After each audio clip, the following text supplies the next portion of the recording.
right? I guess that's the easiest way to put those two. That's why those two are so beneficial, just going out in nature, because you're getting all those beautiful negative ions. But as beaches for that, and trees, yeah, beaches, yes, trees, all the moving trees, water. touching trees, and yes, moving water as well. Yes, that's another great one.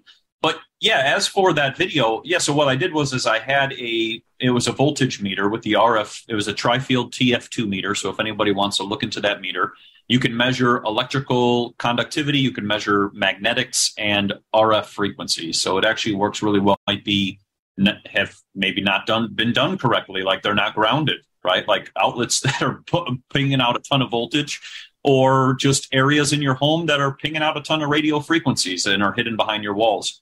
But with that video, it was a great demonstration, and I like the way that you put it, because when I did place my hand down onto the computer, which is charging, that voltage is now going through my body. And the issue with all of these studies in which we have been shown, right? Let's go with the cell phones and AirPods and smartwatches first. All cell phone studies and all things related to cell phones, AirPods, and smartwatches, all of the studies are done on a plastic dummy with water inside of it. And that's how they deem that these devices are safe, right? There's no human trials, and I'm not trying to advocate the devices. Apple and I think it's Android have a small fine print that they say that you should not use your smartphone, like literally you should not be touching it while using it. So when you That's what the phone companies say. It says it in the settings. There's like a little small fine print in all things when you buy every single device made by those basically two brands. There's a little small fine print that says, do not have this, next to your skin. Have it away from your body or within X amount of distance, right? So then the question is well, then how can you use a touch screen phone if you can't touch it? It doesn't make a lot of sense. Mm-hmm. For example, the newest, let's say go with 5G, right? So 4G was 30 megabytes per second going to your phone, right? So that's about the speed people used to get. Now with 5G, where they're trying to put basically antennas every 50 feet so that these frequencies will be pinging every 50 feet, that would be pinging at 300 megabytes per second, which is 10 times the speed.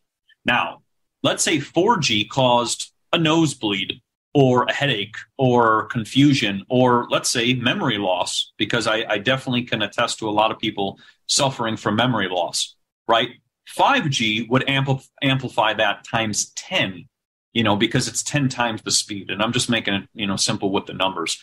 But we are electrical beings, right? And we conduct electricity, and, you can shock somebody if you touch them and discharge the energy, whatever else. Then what happens when we have too much?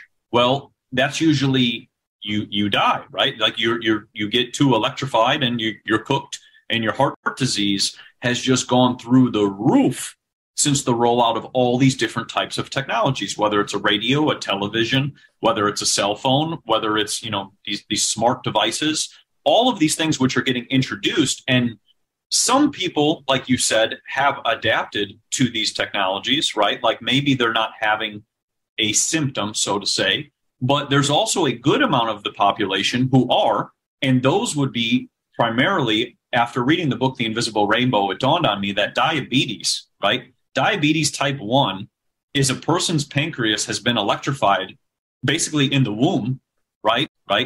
Type 2 is another very interesting one that can also occur from too much electrification. And this was shown in 2002 in the country of Bhutan. They had no electric. They did everything the old school way. They used fire. They cooked all their foods from scratch. They did a ton of manual labor. They were very active. When they rolled out power plants, this was the only change, power plants in 2002 in Bhutan.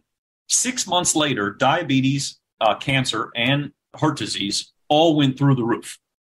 And it was the only change in which has occurred, right? So, for example, health issues. But in that book, he basically mentioned about that was one of the biggest ones I saw where diabetes is related to too much electricity or too much radiation.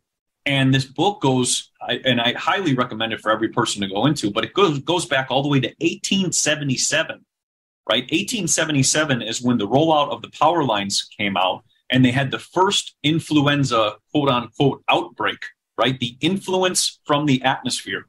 So people started hearing voices. They started going crazy. They started, getting dizzy. They started getting nauseous. When people were putting a stethoscope on a baby at that time, they could hear waves, like radio waves and things that were coming out in the 1900s. They could hear those things. You know, as 1919 approached, you had the rollout of the radio, and then you had the Spanish flu, Kansas flu, because it originated in Kansas, not in Spain. But you had that incident occur.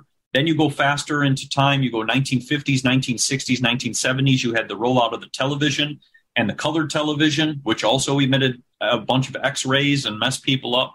So as we would introduce these new forms of technology, we would pretty much get the same symptoms every single time.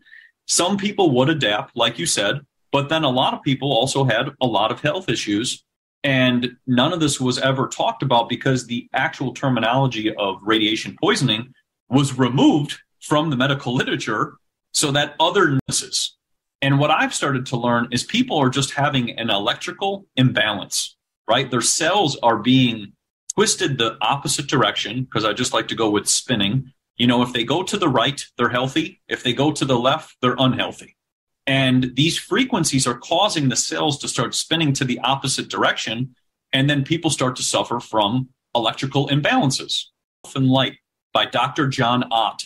And he learned that there's 3 ways to make society weak. And that's radio frequencies, which we just talked about, wearing a wristwatch. That was another one, because the battery that's being emitted on the right arm, you can do a test and their arm would go down really easy. You have the other thing, which was fake lighting, which is what LED lighting is, and all these fake spectrum lightings, they can make us weaker. And then the last one was polyester clothes, which also emit a static toxic frequency. So when you look at those things, which are basically making society weaker over time, I did a video showing trees dying in the city, you know, and bushes, and where like a bush will only blossom on one side. The side that's facing the towers, it doesn't blossom. There's no flowers, you know. So this is all impacting, like you just said, like the mitochondria and the cells and everything that's of how things function. So if it's impacting plants, you know, and it's impacting birds and causing them to be confused, and insects and pollinators and bees and all of these things, it's like then it's also going to impact humans. But like you said, going out into nature, I mean, I've found places that have absolutely zero. You know, I found spots up in near Sedona and a whole bunch of other places that it's all 0.000. You don't even get service. There's nothing around. And I'll tell you, you go into those and like you just said, you're supercharged. And there's all worried about the climate, right? Because we always get told that one. That one's a common one on the media of the climate. It's like, well, if this is impacting all wildlife, all insects, humans, animals, and fish, and everything in the ocean, then shouldn't this be a concern? You know, something that you might not even be paying attention to because it might be an outlet next to your bed, or, you know, there's meters on the other side, or even just having your microwave plugged in, because, you know, that's another one, that it's just emitting radiation the entire time while it's plugged in, even if it's not even being in use. Just, you know, plugged in. Just was bad, but I feel like we're going to move towards a positive notion with it, because if there's no awareness, nothing will change, because nobody knows what's actually going on. It's energy medicine, or healing with energy, was all outlawed when the Flexner Report came in 1910, when the Rockefellers and the Carnegies took over the entire medical system, right? They began to outlaw anything related to energy. So if you did anything energy related, your school would not get funding. And that was a big one. So anything related to energy medicine, natural healing, or anything just doing it the old school way, right? Going out into the forest and collecting herbs, that school was not going to get money. So, you know, that's the thing too, is like you said, just even simple things like that, like energy healing, can start to balance the body in a second, which is causing, like we just talked about, the irritability, the brain fogs, the clotting of the blood, you know, all the issues that people are usually suffering from, and a lot of memory loss, right? Because Wi-Fi specifically targets the frontal cortex and impacts the pineal gland. It goes straight in through the center of the eyes, right? That's directly where it goes in. I've started to realize, because I can literally feel it right there. But sensing to that device coming into your home. So hardwiring your devices would definitely be number one. Number two would be looking at, like we talked about, your bedroom and what materials your bed is made out of. You usually want to have non-conductive materials such as wood, and then you can use other materials such as linen, such as wool, such as cashmere, or even organic cotton would be, I would say, a last resort, because organic cotton can be a little conductive. But, you can look at plans on how to build your own bed, and design your own bed so that you're sleeping on a material that's not resonating electricity the entire time or conducting at the same time. So EMF reader or a voltage meter, and check what's going on with your outlets or what's going on with your devices, because some of your outlets might not be grounded, and you can fix that so that they're not emitting, the voltage that's just probably off the charts. And then looking at your devices, making sure that you're not having any weird smart devices in your home, because I even saw a smart fridge. I was by a friend's house, and they had a smart fridge, and the microwave radiation coming off the smart fridge, that's the area in which you get your water from, which is crazy. So it's microwaving the water, but was like, basically the sound was coming off so loud from the meter, I had to turn it off. And it was exactly placed where the water is. And the biggest issue that, we also didn't talk about in this is the fact of that these frequencies are destructuring the water. And if our body is 80% water, then we're losing the hydration factor, or the hydrogen, the atom, out of our body. So then we're becoming more and more dehydrated. So it's important not to put any, devices near your water or near, where your sinks are, or if you have an electrical exchange between nature, right? Plants need our energy. That's how, they're not just there to just exist. We're meant to also exchange energy with them, and we can be very healing for them with exchanging it. It's kind of like plants that or trees, I should say, that start to die over time because they just haven't gotten enough love or care, right? So, going out into nature and connecting with nature is probably one of the big, an electrical exchange between nature, right? Plants need our energy. That's how, they're not just there to just exist.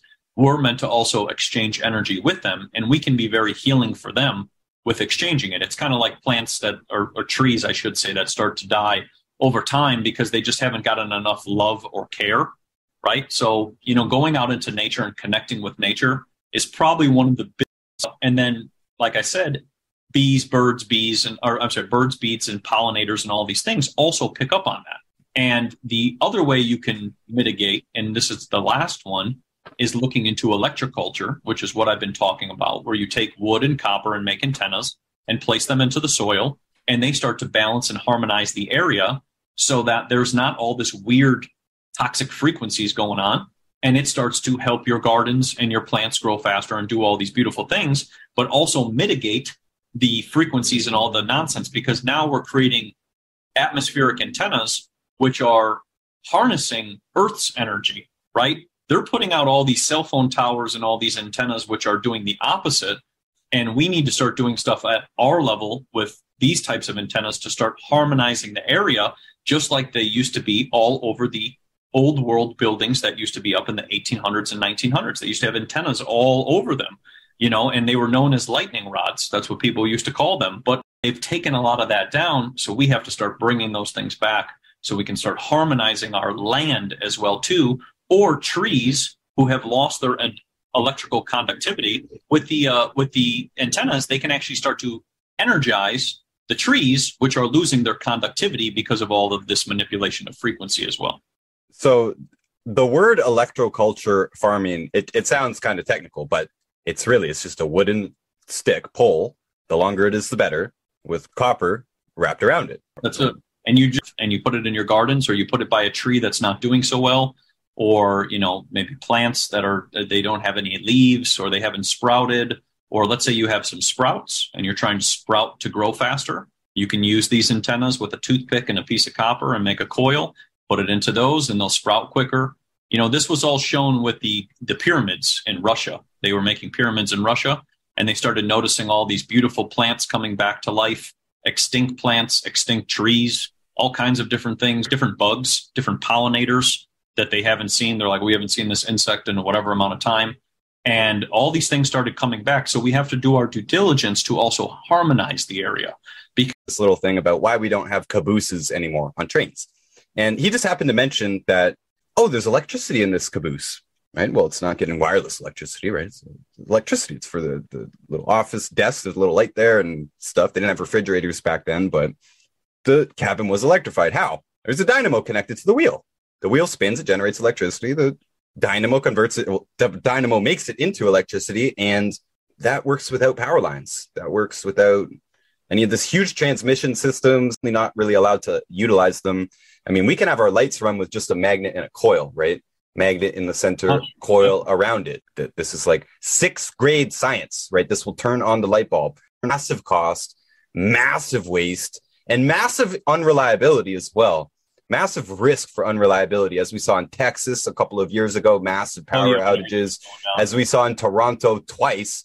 Toronto, the 2003 blackout, I believe it was, which knocked out all the way through New York and Ohio as well. Millions of people out of power. That was in the summer, but then it happened again in Toronto due to an ice storm. It came down as water and it froze really quickly, so it brought down a bunch of trees and they knocked lots of light in, so I can grow lots of plants inside. And it does have metal in the walls. And out here in the country, a tin roof is a status symbol. It's like, it might be ghetto in the, you just won't even see them in the city. Maybe on. Now they just use, I think it's, I don't even know what they use, whatever stuff. The thing is, they also used to use copper too. Used to have copper roofs back in the day too, because that was another real protective one too. But that one slowly faded out because they started replacing it with usually a cheaper materials. Yeah, copper is very expensive. A very good friend of mine, his family does very good business with copper roofs. They make copper roofs and copper eaves troughs. It's called Copper Works in Toronto. That's awesome. Yeah, that's high end. You got to be a big timer to get a copper roof. But churches and stuff like that. And yeah, there's a reason you feel great when you walk into a church. Yep. I remember one time in my life, I was so depressed. I was living in this town. I didn't have any friends. What am I going to do? I'm going to church. And I couldn't believe it. But I know now there's even next levels to go to. Oh, I also wear moccasins, by the way. You mentioned. Nice. I forgot about those ones because that's the natural material. Yeah, I'm still cheap. I have more money now, but I am still cheap. And I'm looking at some of these like grounding shoes. I'm not paying $200 for grounding loafers, no. So moccasins made out of bison. Yep. I love them. I got the same exact one. So that's probably what I literally have that pair. And then I have another one with a copper rivet inside of it. So that is EMF proof, and it does let lots of light in, so I can grow lots of plants inside. So yeah, I can feel it. I pick up on all that. It's like instantaneous. It's like it feels like sonar. At the end of Invisible Rainbow, he said something which I think would also sound extreme to a lot of people, but I loved it. He said, we should be getting to the point where it's normal for you to ask your guests to turn their Wi-Fi off before they come in, or turn their phone off before they come in, or leave it in the mudroom or something before they come into the house proper. Just like it's become totally normal for you to not bring a lit cigarette inside someone's house, not light up a cigar in someone's house. No, you're right. As much as possible, so that any devices are kind of all located together. They're all wired into internet, but they're all in some sort of protective housing, like even a fridge. It's easy to have a protective housing. This could be done on the manufacturing level too, by the way. Japan and Europe are way ahead of us. There's way more consumer demand for things like magnetic beds, grounding beds, and devices that have shields in them. It usually is as simple as that, shielding that. Hey, the fridge gives off this EMF. Well, put a shield there. It doesn't need to give off a signal. With that too, as well, on that topic, there was a document I saw. It was recently where they showed that the limits that they allow in America and in Canada are 10,000 times higher than what they allow in the EU and in Asia. So that's another big thing right there too, because if you think about like that, if they allow 10,000 times more radio frequencies, right, then they can crank things up a lot more than like even where you were saying, let's say in the EU, where there's maybe tighter regulations, or they say, we're going to lower this or we won't allow that. It's like that's something else people have to be aware of, because they might go to Europe and take a vacation and be like, oh, I feel great over here. And it's also because, well, there's a legislation or rule against allowing that much frequency to come out.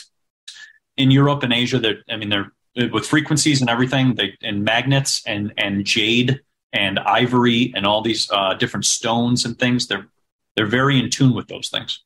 Well, this was another one of the reasons I stopped paying the phone bill. It's not just to lower my EMF. That was part of it. And I didn't want to pay the bill either. whatever. But I didn't want to pay these companies. I don't want to give them the money. They're doing bad things with the money. They're building this crazy infrastructure that isn't necessary. I don't know if people realize that these cell phone towers, it's not for cell phone service. It's not so you can make calls, mobile calls. It's not so you can send SMS messages. It's so you can have data. It's so you can have internet. That's what these cell phone towers are. That's the primary problem. I know that Firstenberg is hardcore on everything from radio to, cellular, like actual cell signals. Yep. Now, I would say that if we kept those, the world will still be a way better place. But we could also do radio on hardwire for the most part. A cold bottom and then a spout coming out of the bottom. So it forces the water to go through a vortex, basically. Oh, yeah. Those are amazing. That's actually Victor Schauberger's work of understanding vortexes. And when water goes through a vortex, it begins to structure because it goes through an anomaly where it pretty much levitates. So it begins to levitate as it goes through a spiral. So those can actually be really beneficial. And he could clean up water, clean up ponds, and structure water all at the same time, just using that simple spiraling vortex. So they're actually very, very beneficial. And a person can just, even if they want, they could actually do it even too with like a hose, right? And put it into a spiral. You know, there's a lot of DIY ways you can do it too. Or you can stir your water or drinks, for example, with a wooden spoon or a silver spoon or a copper spoon. And that can also create the spiraling vortex to structure your water as well. And I know I said last comment.